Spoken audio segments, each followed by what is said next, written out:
thanks for joining us today for our next episode of Mixed Messages with Jeff Bogue. My name is Joe Caruso, and I'll be your host as we dig into today's topic. Joe, this is the happiest that I've seen you all day. I've spent my whole day with you, and you've been like on the verge of laying down in the hallway and taking. Yeah, I'm like faking energy right now. I think it's just a cold snap. I'm like, it's like a version of fake it till you make it. Let's just go. Well, from news sources to comedians, from friends to advertisements, it seems everyone has an idea of how we should think, live, and make decisions. But when everyone disagrees, how do we cut through the noise? How do we sift through all that information overload and choose what governs our lives? As we pray and process these things, we want to offer a resource to navigate some of the day's most pressing topics and questions. You know, you're right. We have spent almost all day together. Yeah, we've been together since 8 o'clock this morning. You're right. Wow. We had like a 45-minute break before this, and that's about it. Yeah, there's one meeting I had today that you weren't in. Yeah, highlight of your day. Yeah, it was a fun 45 minutes. Oh my goodness. Well, Jeff, there's a question we're going to get into today, which centers around a topic that gets lots of people's motor running, and that's actually money. And so the question is actually a pretty simple one. If money's tight, how am I supposed to be expected to give? That is a very, very good question. And I won't read it all for the sake of time, but I encourage everyone on this particular question to go to 2 Corinthians chapter 8. And in 2 Corinthians chapter 8, the Apostle Paul is literally talking to a group of people and talking about a group of people, the Macedonians, and talking about how they gave from their extreme poverty and from their place of not having a lot. So that, if you were looking at that, like it'd be like verses 1 through 16, 1 through 15, and it will orient you that way in the Scripture. But what I would say is this: it's important when we think about giving and giving financially, that the principle that Jesus puts in place is not a principle of how much, it's a principle of generosity. And generosity is determined not by the dollar amount, so to say, attached to something. It's determined by the sacrifice in which someone gives something. So there's a great parable in the Bible where there's a widow. There's a rich man who goes to the temple. He gives and he prays and he makes a scene. And he, in our vernacular, he dropped a big check in the box kind of a thing. And then the next person who comes up is a widow, and she has a mite. And a mite would be a percentage of a penny is the way that we would think about it. It was like the lowest financial denomination you would have had in that part of the world at that time. And she gives that mite. And Jesus looks and he says, that's actually the greater gift. That she gave from generosity. She didn't give from abundance. She actually gave from a place of dependence. But it was a greater act of generosity than somebody who wrote the big check. So you have to kind of start there and ask yourself the question, and this is, by the way, exactly what the Apostle Paul is charging and challenging people with in 2 Corinthians chapter 8. He's like, it's not the amount, it's the heart, it's the generosity, it's the joy behind the amount, and that giving from that place of not having much sometimes is a greater gift when I have a ton and I give a chunk of my ton, but I have a ton left over. Yeah, kind of a thing. So I would start at that point for sure. That makes, I think that makes us think, because I think our culture probably aligns more with like that rich ruler who just gave a lot of money. We see the plaques on the side of buildings. We see the big checks, the benefits, the sponsors on the side of events, on top of charities. And not that there's necessarily anything wrong with that. It's just that's our measuring stick. So this is a whole different way of thinking. Yeah, and I don't want to. I think it's important. You know, generosity is generosity. Yep. If you're a billionaire and you give $1 million, $1 million is still $1 million. Absolutely. You know, and that's wonderful that you'll be willing to do that. I was reading an article about Warren Buffett the other day, and I think it's something like he has it set up that like 95 or 98% of his wealth when he dies is going to go into philanthropic work. Wow. Well, that's amazing. Yeah. You know, that's wonderful. And I don't know anything about his spiritual condition, so I don't know if I don't know all the work that's going to go into. But when you think about John D. Rockefeller, or you think about Carnegie, or you think about other wildly wealthy people and the good that they have done with their wealth, that's great. Somebody that we all like here in Akron is LeBron. Mm-hmm. And what LeBron does for those kids in Akron is a big deal, and it's wonderfully generous of him. Mm-hmm. So, like, I don't begrudge any of that. Absolutely. But a billionaire giving $1 million is different than someone who maybe they have $10,000 and they give $100. Mm-hmm. Right? It is a deeper sacrifice, and please hear me. It's not diminishing the other person's gift. This is not a who's the better person. It's what I don't want to do is I don't want to diminish the small gift. Right. Because the small gift given with the right heart, that's what Jesus is talking about with the widow's mite. And so I think sometimes we as Christ followers, when we think about giving to the church or to a missionary or a homeless shelter, whatever God has laid on your heart with your giving, I think sometimes we would look and say, well, my $10 doesn't matter. Mm-hmm. And I'm like, well, sure it does. First of all, it's $10 to be used to love somebody and help someone. And then it matters in your relationship with God. Yes. That you sacrifice and you express love. And it matters in a kind of even a self-centered kind of a way. It matters how you feel about yourself. And it matters that you expressed affection through giving money, those kind of things. So that's I really believe what the Bible's after. The Bible is not like. By the way, I think that's why like the Bible, when it talks about tithing and stuff like that, it gives a percentage, not a dollar amount. Sure. The 10%, because that means something different for everyone. I think God looks at a generous giver, and it brings him joy, and I think it brings that person blessing. Now, if you know me, you know I don't mean financially. Right. Like I don't mean like sow your money and God will make you rich, that nonsense that you see in the prosperity gospel.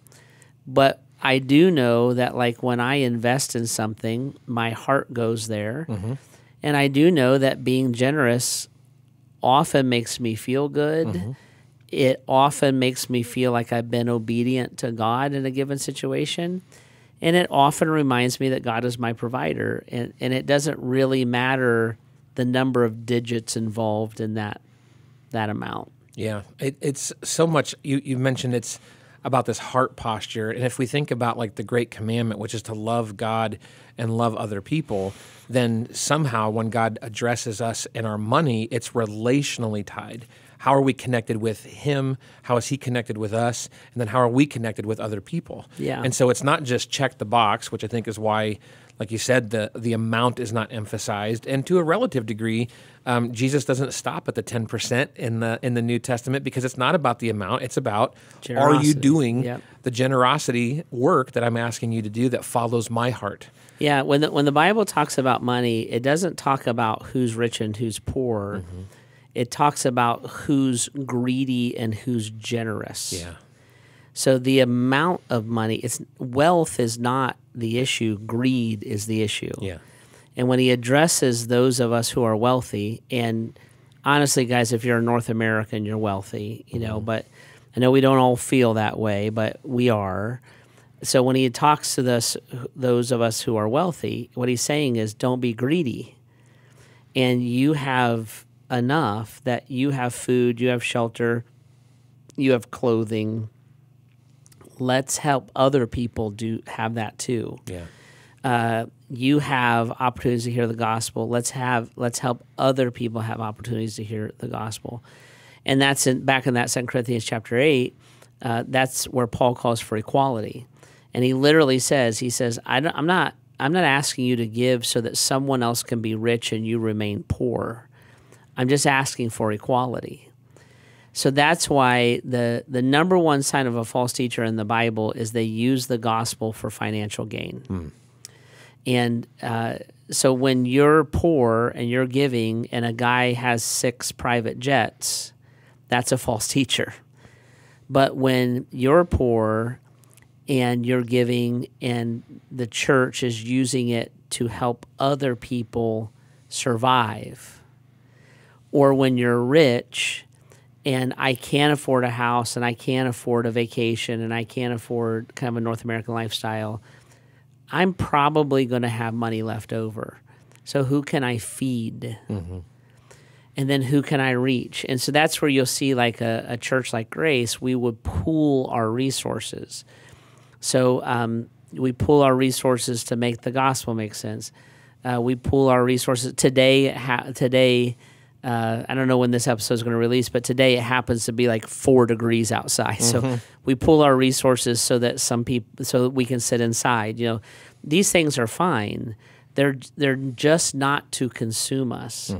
So when people need our building that don't go to our church, we should be like our local police department has the keys to our building because we are a disaster relief zone. Yeah. So they would bring, if there was a tornado, they would bring people to our buildings. We're like, right, they're the Lord's.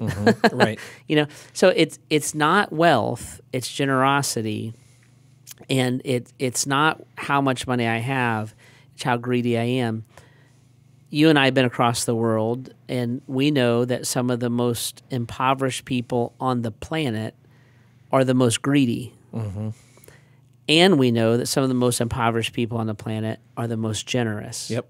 And that's all about where they are in their relationship with God. So amount is not what God's after, generosity is. And if you were, I've had many people recently ask me, you know, how do I organize this? And so the principle I lean into a lot is the Bible talks about the idea of first fruits. So that's where the idea of the tithe in the Old Testament comes from, is you would bring the first of your harvest, the first of your flock. You would bring it to the Lord's storehouse or to the temple, and then that would be invested, everything from like making the temple function to providing for the priest to the work of helping the poor, etc. So what I tell people all the time, what I highly recommend is when you think about, regardless of your income, the first bill you pay, I would make it your act of sacrifice to God. So I try not to give out of my leftover. I try to give out of my first fruit. So the first thing I do is give the portion of my income that looks like a tithe or a little bit more to the different places that I give it. It's the very first thing I do. And then as I pay my other bills, if I'm over budget, I pull back on other things, not my tithe. Yep. And that's the idea of a first fruit. The second thing that I encourage people to do is just to give regularly. Give on a consistent basis. And if God creates an emergency, then don't be afraid to move giving or to give more. So like when Heidi and when my parents were alive, there was a time that I had 6 kids, 2 parents, and Heidi's grandmother that we were all supporting, and we had 1 income. So if you came to me in that time and said, Jeff, do you have extra to give to a building campaign or whatever, I'd be like, not much. Like, I don't have anything else to peel back. Now, we would commit because our heart was here, but I didn't have a lot.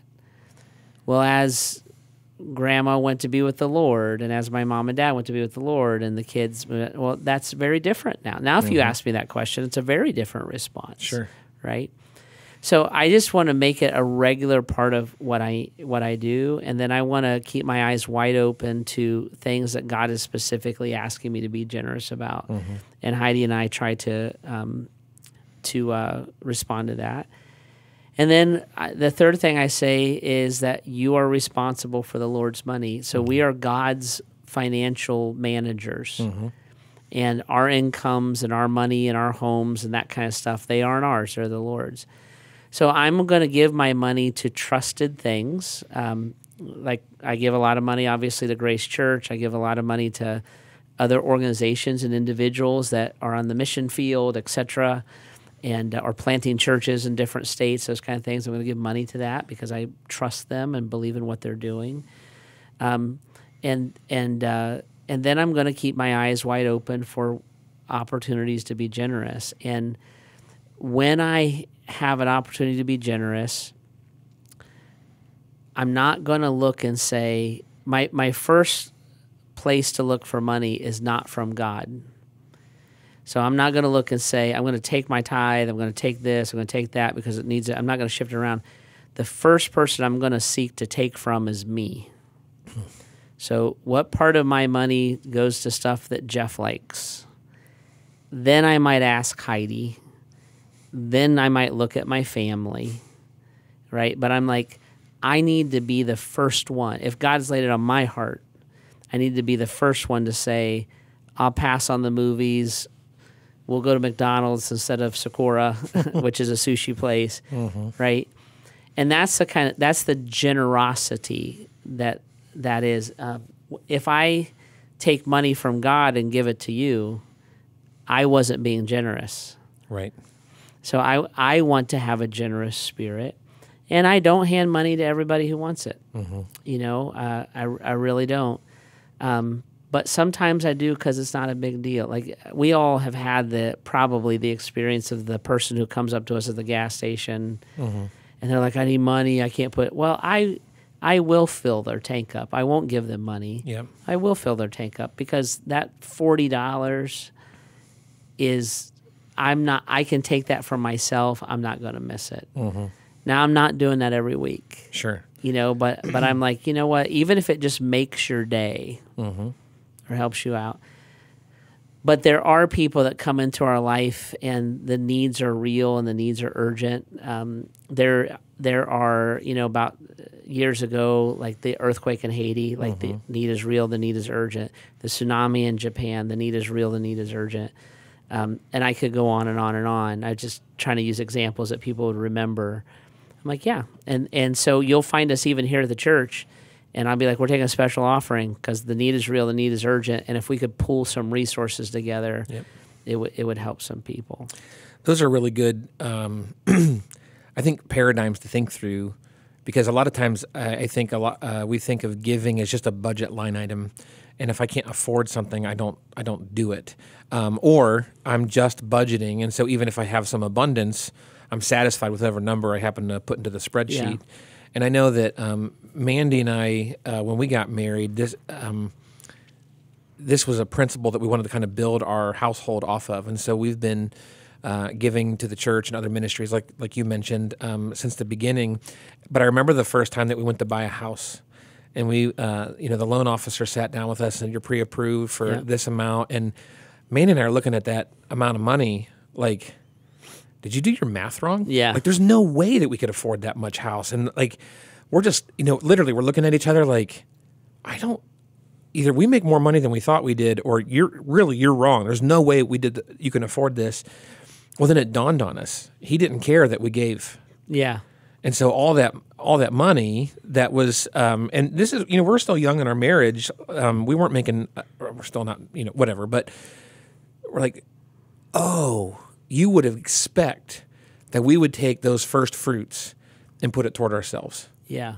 And for us, it's a no-brainer that absolutely not. We're giving that money to the Lord. We want to watch Him do what He can do. And then actually, we're also looking for other ways we can be generous as well. And that principle has been a fun one, Because not only, because like you said, your giving and your heart, they follow each other. Yeah. And so you get excited about, like for us, we get excited about what's happening at Grace Church. Like we love that we're able to give to those things. We get excited about the ministries that we donate to. And we're thrilled when we hear the reports and what's happening. And even if it was just that, you feel like you're a part of it. Yep. And God's like, right, I'm trying to attach you to my mission, my initiatives, my heart for these people.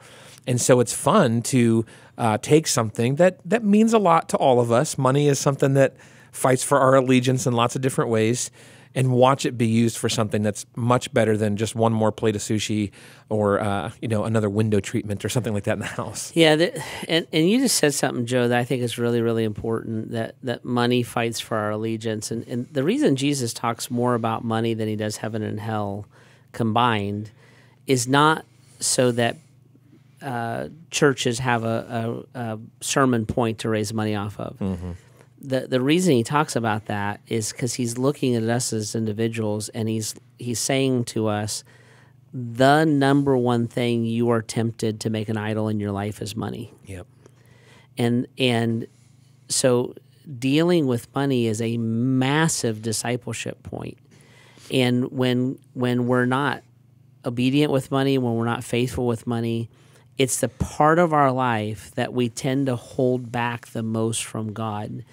And the part of our life that we look and say, I'll control this, you don't need to control it, even though you provided it for me. Mm-hmm. And so, and you even think about like your prayers with money when you're praying, like God help us get a house, or God help me find the right car, or God get me out of debt, and they're very self-centered prayers until you surrender that part of your life to Christ. Mm-hmm. So that's why, at least here at Grace, like that's why we teach on money. Sure. It's not our needs are provided, and if we want to do expanded ministry, of course we have to give to it. Like that's just a grown-up conversation that is logical. But I worry way more about how much of an idol money is in our life, so much so that we would absolutely disobey the God with it. Mm-hmm. Back in 2 Corinthians chapter 8, Paul's like, you need to grow in your faith by giving. Yep. And so like the idea that like it's a budget line item, but I'm never looking, like I would look to share my faith, or I would look to be more patient. I'm not looking to be more generous. And so God just knows like that is a constant draw on our heart. And it's a place that Jesus and his gospel needs to be injected again and again and again and again. And that's why we lie to ourselves about money. That's why we would look and say, I don't have any money. And I might look at you as a pastor who loves you and say, if you can afford a $17 burrito and a $6 cup of coffee, then you're lying to yourself. Mm-hmm. Right? That's just not true. Mm-hmm. If you can afford to go out with your friends, if you can afford, that's not true. Now, I'm not saying don't ever do those things. I'm not saying that's a sin. I'm just saying like you're not being honest with yourself. And when you look and say, rich people ought to do something about the homeless population, I'm like, you just ate a $17 burrito. You are that rich person. Mm-hmm. So you're claiming something that's not actually true. And you're shifting the conversation back to it's about the amount of money. Right. So that response that someone else should do it is God's point. You are hard-hearted with your money and the heartbeat of generosity that I'm asking you to follow me with. And when you come to a church family mm-hmm. and you say, I'm going to participate in everything in the church, but I don't care who pays the heat, and I don't care who built the building, and I don't care where that, because the church. I'm like, wait a minute. I would be deeply hurt if my children responded to their family that way. Sure. Right? Now, there are times, because I grew up this way, when my dad got sick, our family had nothing, mm-hmm. and the church had to step in.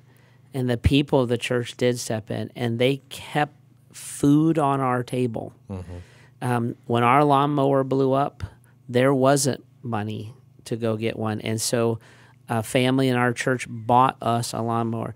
There are times that you need to be the recipient. Yep. But even in that time, we had a lady that lived up the street from us who was a hoarder. Even when we were at the poorest of the poor, she would come to our house. We were the only house in the neighborhood that she would come to, and she smelled, and it was horrible. And my dear, precious mother invited her in every time, made a seat for her at our table every time, and I shared more meals than I could count with a hoarder. Mm-hmm. Because my mom, we were poor, but we had 2 more slices of pizza, and she didn't have any, and she was hungry that night, or her water was turned off, and we had water because we had a well. Sure. So my mom and dad would find ways, right? So all of that it comes from an attitude of gratitude. This is where God says, I love a cheerful giver. This is where the Bible says no one should make you give under compulsion. If you don't give to God, he's not going to bless you. That's not true. That's under compulsion. And that's where money's tight. How do I give? I'm like, well, there may be a million ways. It's not that you may not have the money. You may truly not have the money, but this is a literal memory of mine. We did not have the money. Mom and Dad didn't. But the family that brought pizza over, we did have leftovers. And that's who we shared. That's what we shared at that particular meal. Right. Right? So we still had an abundance. Yep. Right? Now, I don't know what Mom ate for lunch the next day. But I think you get my point. So instead of looking and saying, what do I give? How do I give? What God would look and say, are you being generous? And the fact of the matter is that in North America, in the Bath campus of Grace Church, most of us can have a home, we can have a wardrobe, we can have plenty of food, we can sleep inside, we can own a car or 2, we can have, Amazon Prime, and we still have enough money to give. Well, and that's you mentioned getting creative, and I love that you shared that story about your folks. This is why some people drive paid-off used cars. It's why I do. That's why I do. I mean, it's not because I couldn't afford a car payment. Like, just shooting straight. Like, my household's a double-income family with only 1 kid. Like, we could afford a car payment if we wanted to, but I want that money fluid. Yeah. I want it to be available to give or to help or not. I mean, not every month I'm not looking to give a car payment's worth of money just to something extra, but I want the fluidity. I want the option. And sometimes that's exactly how it plays out. Well, and when God's people are good to you, like with cars or other things, God's people are generous to you. If I receive generosity and then I hoard, so if somebody if I have a food budget of $30 and somebody buys me a meal 3 days in a row, so I have 15 of my 30 left over, do I keep all of that, or do I look? And guys, none of this is meant to be legalism. Nope, it's just not a rule. way that you would think. Yep. Now, you might look and say, the $15 provided for this. I'm like, Right. Great, the Lord is blessing you. But it's the Lord's resource, right? So if, like Joe, if you and Mandy came up to me and said, we love you, we know your need, here's $500. If I spent $400 on the need, I would think through what would honor the gift, Right. And that what am I going to spend the other money on? And I might spend it on something different, but I would want you to feel good about it. And what's ironic is this, guys, that's the way that people hold the church accountable. Yep. So they would be like, we gave you money to send missionaries or do this. Well, if we have an abundance, you don't want us to go spend that on a private jet. You'd be like, can't we just spend more missionaries? Right. So we would look and be like, yeah, we do this all the time, actually. The people have given to God. That need's met. There's money left over. I think if we met that need, that would honor the reason the money was given. And it's part of why you trust the church. Well, just think of yourself that way, but you're a recipient from God. Mm-hmm. And does the abundance honor the intention of the one who gave it? If you gave us $100 to send missionaries, and we spent $90, and we were taking kids to a camp in a van, and we blew a tire in the middle of a cold snap and had to spend $10 for a new one, you would still feel like we spent the money for the reasons you gave it. See, it's not what and where and how could you and is only for this. It's the intent behind the generosity. Yeah. So when God gives to us, there's an intention behind the generosity, and as the keepers of His money, He would want me and want us to spend it on that intention. If you gave me $100 and something was $98, and I bought my kid an ice cream cone, that would actually make you happy. Mm-hmm. So you guys, I want you to start seeing this picture. Like, I'm just asking those questions. And for a Christ follower, we don't start with I want. Mm-hmm. We start with God wants. Mm-hmm. And God's going to look and say, I love my church. I love I love the kingdom. I love the lost. I love the poor. Mm-hmm. And then the Apostle Paul, speaking on God's behalf, is saying, that doesn't mean that God is saying you should be poor too. Right. That means if there's an abundance, we invest that under God's heart. Yeah. Well, I hope that this has been helpful, especially for those asking this type of question and those that might feel like money is tight and things aren't where they would prefer them to be. I hope this explores and helps you understand God's heart more and more for what generosity could look like. And I also am praying that those of us maybe our fists are a little less clenched. I know talking about money can get some of us defensive, and just really hoping that God shows you what He's intending, not only for Himself, but for us to join along with Him. If you would like us to address a question here on Mixed Messages, you can always do that by finding us on the web at bath.gracechurches.org/mixedmessages. And if we can help you take any unique next steps or even explore unique ways to be generous, let us know. We'd love to point you in some fun directions. If you like what you're hearing and you want to hear more of it, make sure you subscribe, follow, rate, and review our podcast.